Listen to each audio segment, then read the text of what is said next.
अंतिम दिनों के चिन्ह कार्यक्रम में आपका हार्दिक स्वागत है।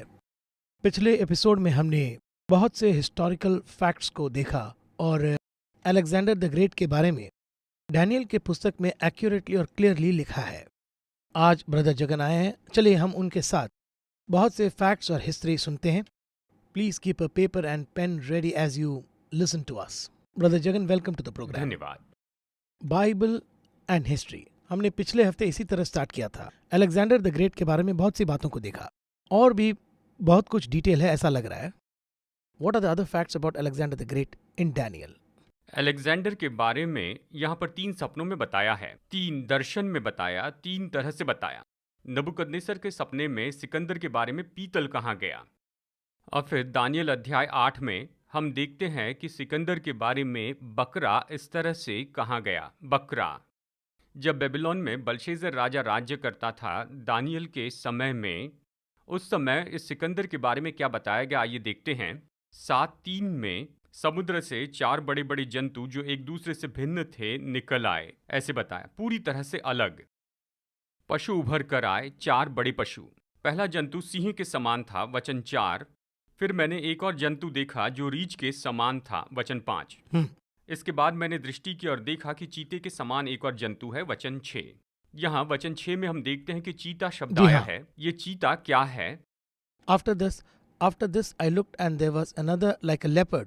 लेपर्ड के बारे में कहा गया? हाँ, चीता। यहाँ चीता कहाँ गया है? देखिए, इन दोनों में कोई ज्यादा फर्क नहीं होता है। यहाँ पर जो बताया गया है वो चीते के समान था, इस तरह वचन कहता है। लेपर्ड जो है उसके ऊपर भी ऐसे बिंदु होते हैं, इसलिए ये कहा गया। इस समय में उसके ऊपर भी ऐसे बिंदु बिंदु थे, इसलिए ऐसे कहा गया है। यानी इस तरह से सिकंदर के बारे में कहा गया है। और फिर पहले जब सिंह के बारे में बताया तो ये नबूकदनेस्सर राजा के बारे में बता रहा है, और फिर उसके बाद रीछ के बारे में बताया। यहाँ पर ये जो भालू है इसके बारे में आश्चर्य की बात यह है कि ये एक तरफ झुका हुआ था। इसका अर्थ है कि एक भाग बहुत कमजोर होगा और एक बहुत बलवान। हमने सिंह के बारे में देखा था, एक बड़ा सिंह एक छोटा सिंह। कितनी अच्छी तरह से ये बताया गया है। और फिर उसके बाद में चीता कहाँ गया है? ये चीता, इससे हम देखते हैं कि चीता के बारे में बताया गया। अब ये चीता की विशेषता क्या है? हर पशु की एक विशेषता है। चीता की विशेषता स्पीड। सभी इसके बारे में जानते हैं, वो रफ्तार से दौड़ता है। पूरी दुनिया में बहुत रफ्तार से आगे बढ़ने वाला राजा सिकंदर था, फास्टली, बहुत तेज। 11 से 12 साल में ही 70% दुनिया जीत ली। मैसेडोनिया से शुरू किया और बेबीलोन तक सब कुछ जीतता गया। जहाँ कदम रखा जीत पाया, जीत ही ली। इसकी एक कहानी है। भूमध्य सागर के सामने वो खड़ा हुआ और वो इस तरह से कहता है, तू समुंदर इसलिए छोड़ दिया है, अगर जमीन होता तो तुझ पर भी कब्जा करता। कब्जा करने की उसकी इतनी बड़ी जिज्ञासा थी, परमेश्वर ने उसे सौंपा होगा, यानी उतना देकर उसे रोक दिया था। तो यहाँ चीता की उपमा है। यहाँ पर एक और दिलचस्प बात है, जब चीता हिरन का शिकार करता है, आपने देखा होगा नेशनल ज्योग्राफिकल चैनल पर। हाँ, बहुत इंटरेस्टिंग है। हाँ, दिलचस्प है। लेकिन क्या आप जानते हैं वो कुछ दूर तक जाता है, उसके बाद रुक जाता है, फिर से वो थोड़ी दूर जाता है। वो अपनी रफ्तार धीमी क्यों करता है जानते हैं? नहीं। अगर वो ऐसे भागता रहा तो मर जाएगा। उसके बारे में मेडिकल फैक्ट है, जब वो हाई स्पीड पर पहुंचता है और दौड़ता रहे तो हार्ट अटैक आएगा। ये उसकी विशेषता होती है। वो रफ्तार में आगे बढ़ता है फिर रुकता है, एक रफ्तार तक बढ़ता है फिर रुक जाता है। सिकंदर अपनी रफ्तार से ज्यादा बढ़ा और मर गया। एक रफ्तार से पीछा करता और फिर धीमा होता, लेकिन उसने क्या किया, एक ही रफ्तार से आगे बढ़ता गया। उसके बारे में एक वचन में इस तरह से लिखा है, उसके पैर जमीन पर टिकते नहीं थे, वो छलांग लगाता था, कंटिन्यूअसली कूदती है, एक ही स्ट्रेच। ये बताया गया है। ये भविष्यवाणी तो सिकंदर के जन्म के 29 साल पहले ही की गई थी। ये सब प्रभु अच्छी तरीके से डैनियल को बताते हैं, खुलासा करते हैं। इसके पीछे निश्चय एक कारण है। सिकंदर के बाद में रोमी साम्राज्य आया और उसके साथ खत्म होता है। दानियल के बाद में सिकंदर आया था। दानियल मीडा फारस के साम्राज्य में था, उसके बाद में सिकंदर आया, और सिकंदर के साथ में क्या होने वाला है दानियल ने भविष्यवाणी करके कहा। दानियल अध्याय 10 में हम देखते हैं कि एक दूत दानियल के पास आकर कहता है, फारस देश का राजा युद्ध करने निकला, उसके जाने के बाद ग्रीक का राजा आएगा, इस तरह बताया गया। जब फारस का साम्राज्य खत्म होते रहेगा उस समय ग्रीक साम्राज्य उदय होगा। यानी ये कब होना था? फारस का राज्य खत्म होने पर।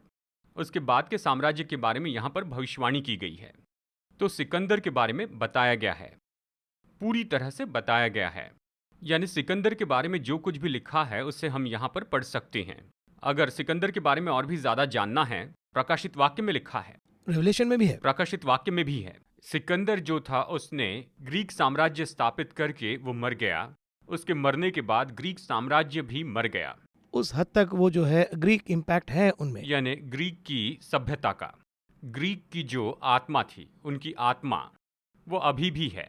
बेबीलोन की आत्मा जैसे हम कहते हैं ना, बेबीलोन की आत्मा यानी झूठे देवताओं की आराधना, उस तरह से ग्रीक स्पिरिट भी है।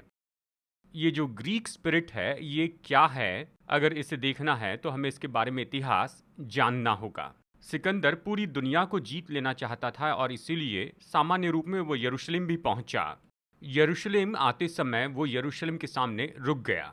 सिकंदर जब वहां पर रुका हुआ था, उस समय यरूशलेम में जो महायाजक था उसका नाम था जुटवा, और ये ईस्वी सन पूर्व 333 में या उस समय के आसपास, बिफोर क्राइस्ट, ईस्वी सन पूर्व यानी 300 की सदी के समय में जुटवा महायाजक था। यानी ये जुटवा वहाँ पर बहुत दिनों तक खड़े रहता है और फिर वो बाहर आता है। महायाजक का वस्त्र पहन के वो वहाँ पर तोरा लेकर आता है, यानी बाइबल लेकर आता है। और उस समय सिकंदर इस जुटवा को देखकर उसके सामने जाकर उसे दंडवत करता है।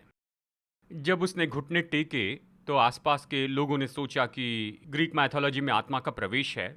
सिकंदर को ये क्या हो गया, क्या इसमें कोई आत्मा समा गई है? और जब वो ऐसे कहने लगे तो सिकंदर ने उनसे कहा कि मैं कोई पागल व्यक्ति नहीं हूँ, मैं इतनी बड़ी दुनिया पर कब्जा करने वाला कैसे बना?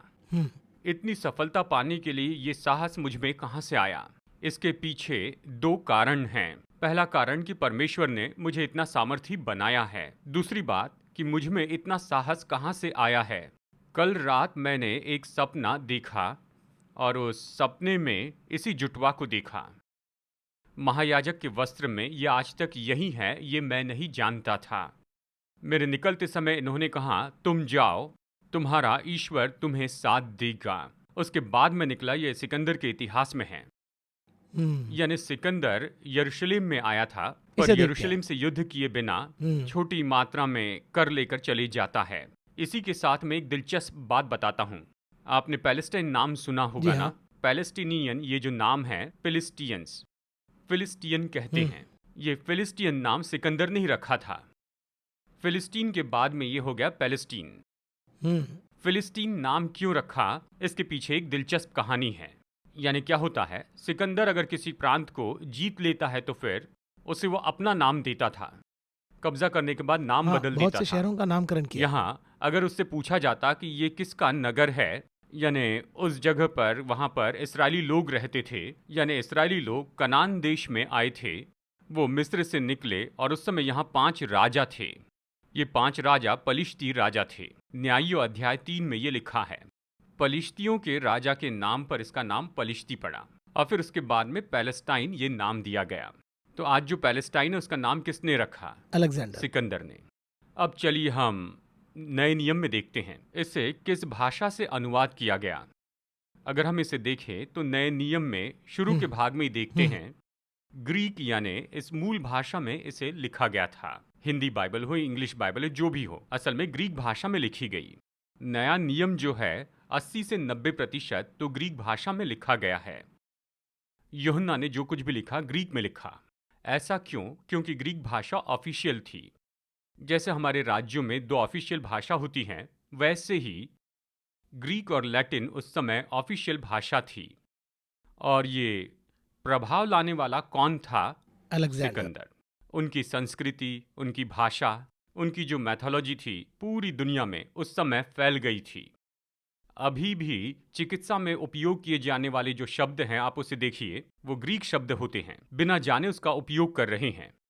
Cardiac arrest, cardiology. कार्डिया शब्द कौन सा है? ग्रीक शब्द है। हार्ट इस तरह हम इंग्लिश में कहते हैं। अर्थो, अर्थो का मतलब हड्डियों के संबंध में। अर्थो ग्रीक शब्द है। अगर मेडिकल के क्षेत्र में देखें तो उस जमाने में ग्रीक लोग बहुत ही निपुण थे। उनके सिलिपिया नाम के देवता हैं, अपोलो नाम के देवता हैं, जो कि मेडिसिन के देवता हैं। तो इस तरह से दुनिया भर में ये सारी बातें फैल गई। यानी ग्रीक साम्राज्य का प्रभाव तो यीशु मसीह के आने तक रहा, 300 साल तक। यानी देखिए, ये ऑफिशियल भाषा थी उसके पहले की पर्शियन भाषा नहीं रही, उसके पहले की बेबीलोनियन भाषा नहीं रही। बेबीलोनियन आत्मा है, बेबीलोनियन भाषा नहीं, पर ग्रीक भाषा थी। वो इतने समय तक रही, यानी रोमी साम्राज्य के समय में भी रही। यीशु के समय में ग्रीक साम्राज्य खत्म हुआ था, रोमी साम्राज्य शुरू हुआ था। रोम साम्राज्य और ग्रीक साम्राज्य के बीच में लगभग 60 या 70 साल का अंतर था। उदाहरण के लिए फिलिप फाई मैसेडोनियन के समय में ग्रीक साम्राज्य खत्म हुआ, जूलियस सीजर आ गया। जूलियस सीजर के बाद अगस्टस सीजर आ गया, यानी इन दोनों के द्वारा रोमी साम्राज्य बढ़ता गया।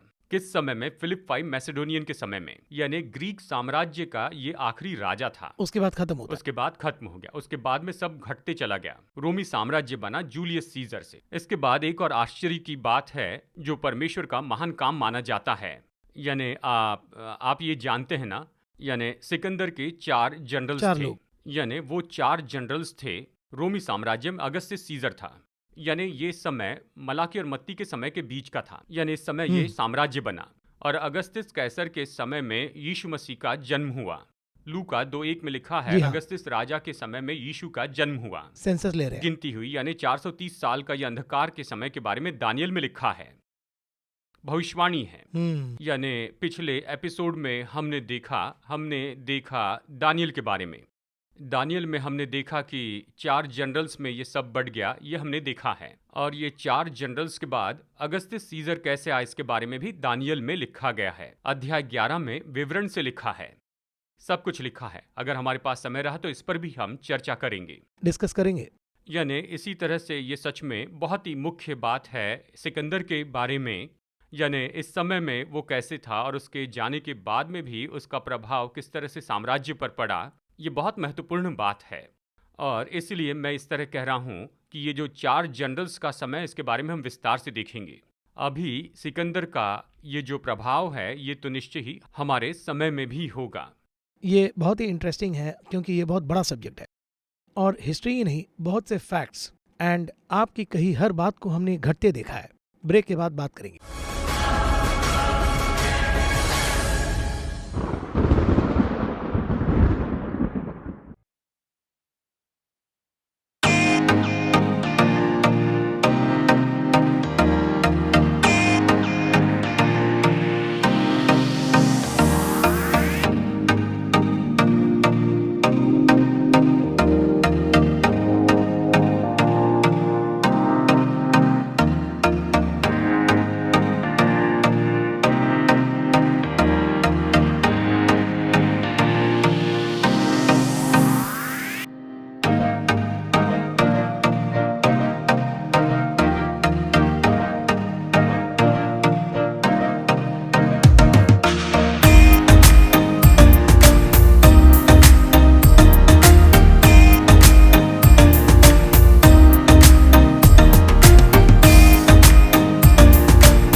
Welcome back brother. बहुत सी बातें ऐसे हैं जी चाहता है कि बात करते ही जाए। इतने सारे फैक्ट्स हैं और इतना एक्यूरेटली है। इन 12 चैप्टर्स में इतनी सारी बातें हम खोद के निकाल रहे हैं।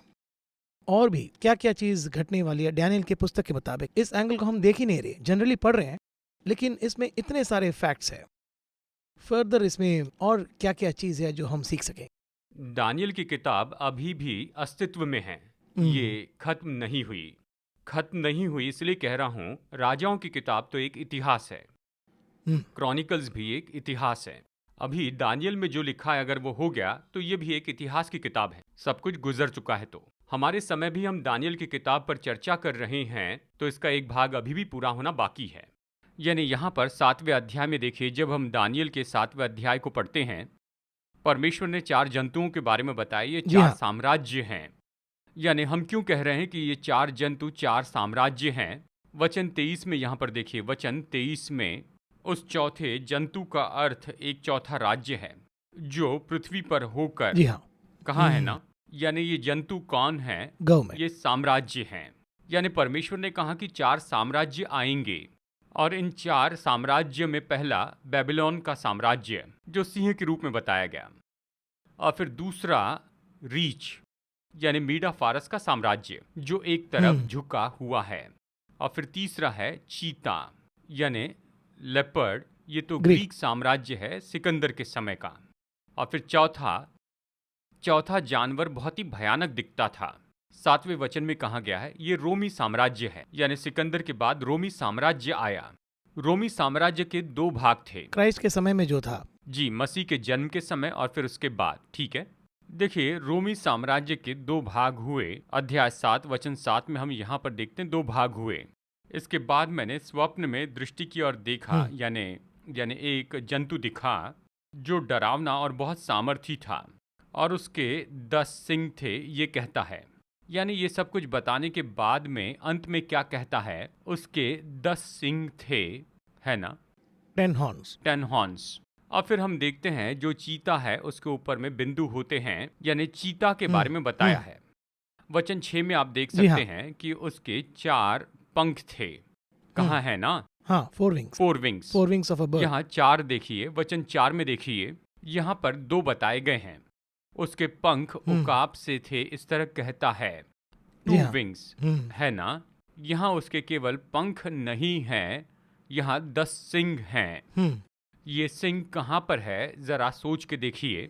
प्रकाशित वाक्य अध्याय 17 वचन 12 में देखिए, रेवल्यूशन 17:12 में देखिए 10 सिंह बताए गए हैं। तो इसका कोरिलेशन यहाँ हो रहा है। जी हाँ, इसके बारे में जरा सोचिए। ये जो 10 सिंह हैं, ये तो 10 राजा हैं। 17:12 10 हॉर्न्स, क्या ये दानियल में पाए जाते हैं? हाँ है। तो ये अब होने वाली बातें हैं। रोमी साम्राज्य का 80% खत्म हो गया था, 20% बाकी है। उसे यहाँ कोरिलेट कर रहे हैं, वो यहाँ पर आता है अपोस्टल जॉन को पैटमोस टापू पर। ये चीजें अभी बाकी हैं, 10 सिंह अभी भी बाकी हैं। ये सब कुछ कब होगा इसके बारे में वो यूहन्ना को बताते हैं। और आगे कहा जाए तो अपोस्टल जॉन और डैनियल के बीच इतने साल कितना हो सकता है? 300 ईयर्स, 400 ईयर्स होगा। 400 साल का फासला है, यानी मलाकी की किताब से 430 साल का समय लगा। इसे हम नहीं देखेंगे। ईस्वी सन पूर्व 333 में अलेक्जेंडर आया और मीडा फारस का राज्य खत्म हो गया, यानी वो 300 साल प्लस 96 साल की उम्र में उसने प्रकाशित वाक्य लिखा, कहिए 100 साल। तो इस तरह से 400 साल बीत गए। इस तरह की ये गैप है। उन्होंने इसे नहीं देखा, देखा ही नहीं, आपस में रिश्ता नहीं, लेकिन उसका कोरिलेशन यहाँ हो रहा है। कई बार मैं इस तरह से सोचता हूँ कि यूहन्ना ने निश्चय ही दानियल के बारे में पढ़ा होगा।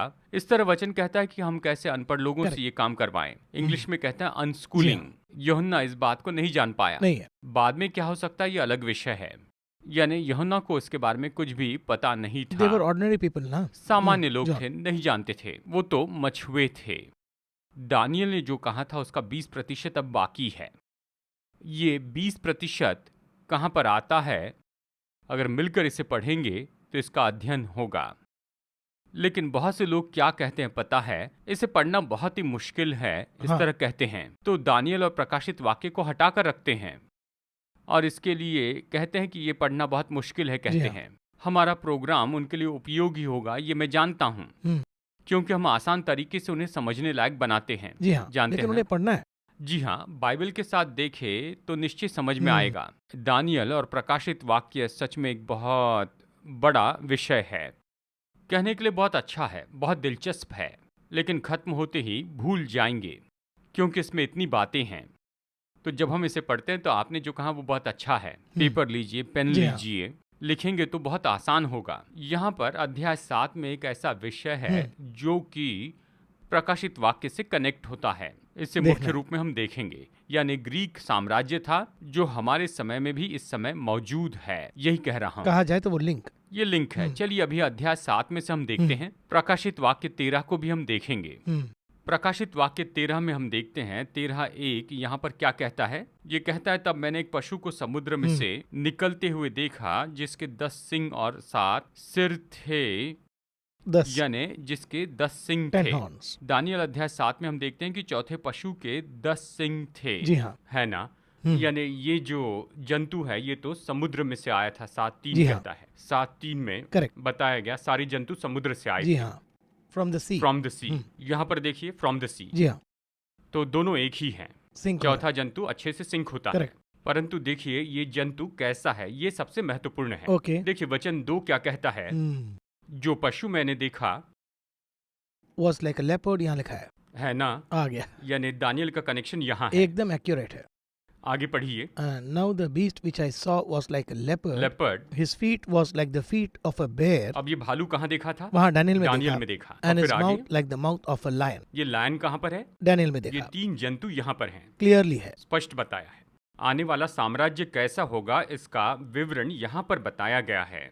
यानी ये जो साम्राज्य है वो तो ये जंतु जो कि चीता है, जंतु यानी साम्राज्य। ये जो साम्राज्य होगा वो देखने में कैसे होगा? चीता के जैसे होगा। चीता यानी कौन सा साम्राज्य कहता है? सिकंदर, ग्रीक साम्राज्य। हाँ। यानी इसे देखा तो ये कौन सा साम्राज्य है? सिकंदर का साम्राज्य है। यानी सिकंदर के जैसे ये ग्रीक साम्राज्य होगा। वो ग्रीक साम्राज्य जैसे क्यों होगा ये कहे तो सिकंदर की विशेषता हम क्या देखते हैं? चीता की विशेषता एकदम, वो रफ्तार। 12 साल में बहुत कुछ जीत लिया। अब वचन 5 पढ़ते हैं। And he was given a mouth speaking great things and blasphemies. हाँ। And he was given authority to continue for 42 months. Next छठा, वचन 7। हाँ 7वां। It was granted to him to make war with the saints and to overcome them. कितने दिनों तक? 42 months में। 42 महीने यानी 3.5 साल। सिकंदर ने जो 11 साल में किया, नया साम्राज्य 3.5 साल में वो कर देगा। कहाँ जुड़ता है देखिए, ये तो सिकंदर से भी ज्यादा स्पीड से होगा। इसीलिए सिकंदर के साम्राज्य की आत्मा यानी ये अभी भी काम करती है। तो अभी भी हम में ये 3 साम्राज्य छिपकर काम कर रहे हैं।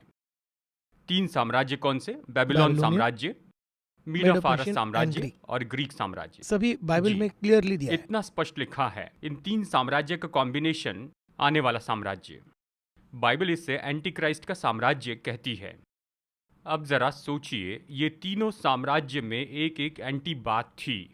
ये कॉम्बिनेशन में आ रहा है। यहाँ पर तीनों एक साथ होंगे, ट्रिपल पावर, ये इसका अर्थ है। नबूकदनेस्सर में एंटी क्राइस्ट का एक स्वभाव था। कौन सा स्वभाव ये पूछे तो उसने सपने में एक बुद्ध देखा था। और यहाँ देखिए एक और दिलचस्प बात है। दानियल के दूसरे अध्याय में हम देखते हैं कि उसने सपना देखा था। सपना देखा और उस सपने में सोने के सिर के बारे में दानियल ने कहा ये तू है। दानियल बोल रहे हैं, हाँ। नबूकदनेस्सर से कह दिया। अब तीसरे अध्याय में देखिए नबूकदनेस्सर ने क्या किया, अपना बुत बनाया और तुम सब मुझे दंडवत करो। उसी इम्पैक्ट के कारण करने के लिए कह रहे हैं क्या? जब उसने अपना ये बुत बनाया तो ये बुत क्या है, ये सबसे महत्वपूर्ण है। सोने का बुत बनाया कहते हैं। सोना क्या है? दानियल अध्याय 2 में बताया कि सोने का जो भाग है ये तो तू है, ऐसे कहा। तुरंत इसने क्या किया, पूरा बुत सोने का बना दिए, यानी सब मैं हूँ, मेरे पास साम्राज्य नहीं है, ऐसा कर दिया। जी, मैं अनंत काल का राजा हूँ। ये सपना क्यों आया ये मैं बताता हूँ। सोने के पहले उसने पूछा कि मेरे बाद कौन आएगा, मेरे बाद में कौन सा राज्य आएगा, ये उसका सवाल था।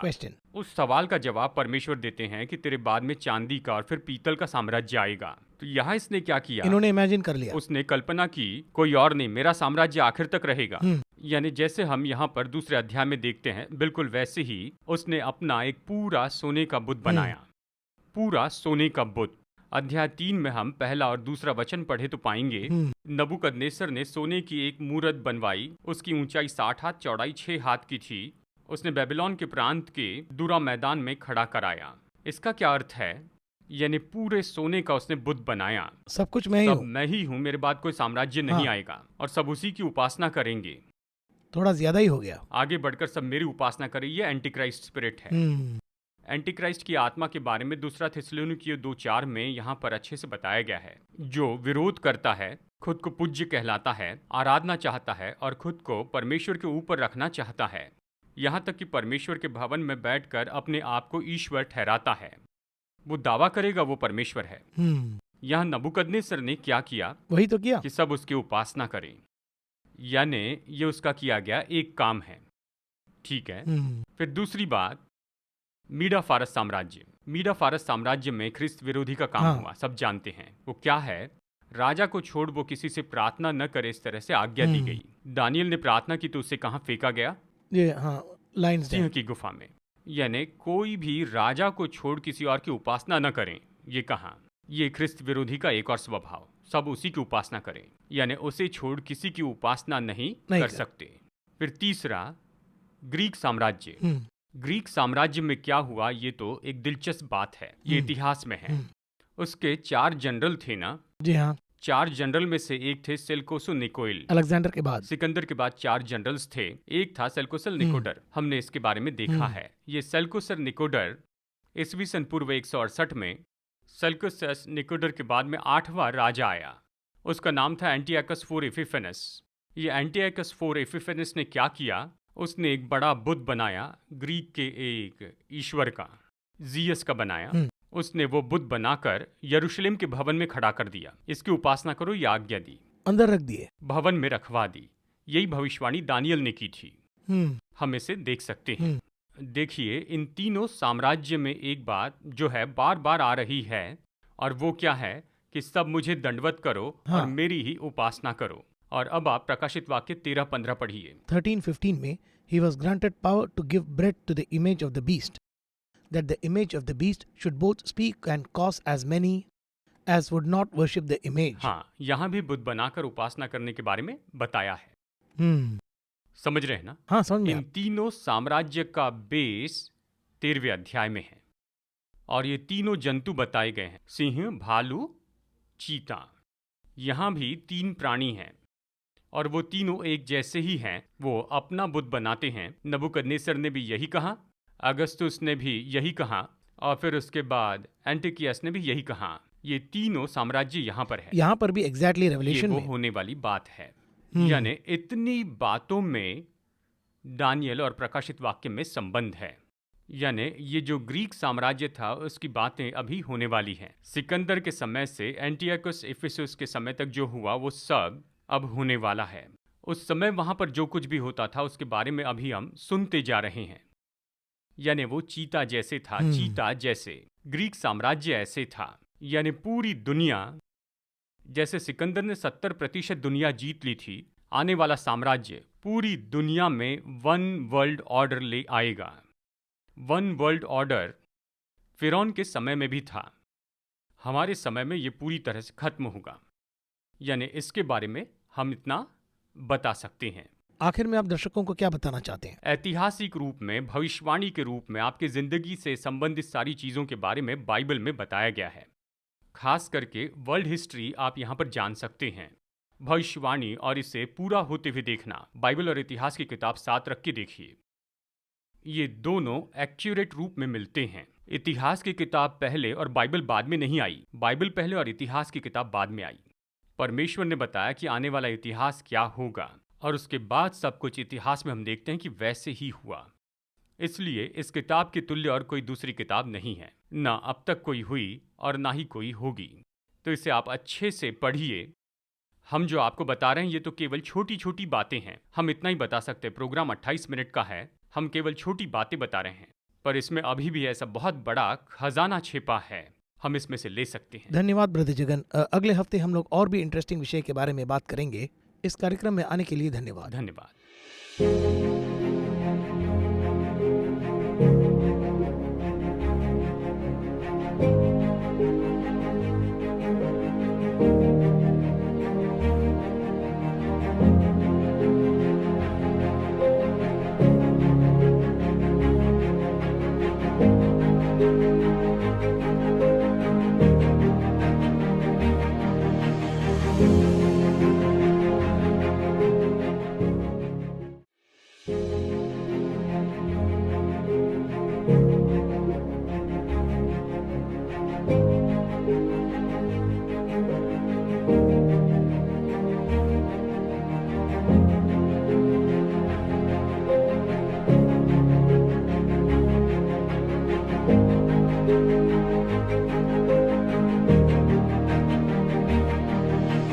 you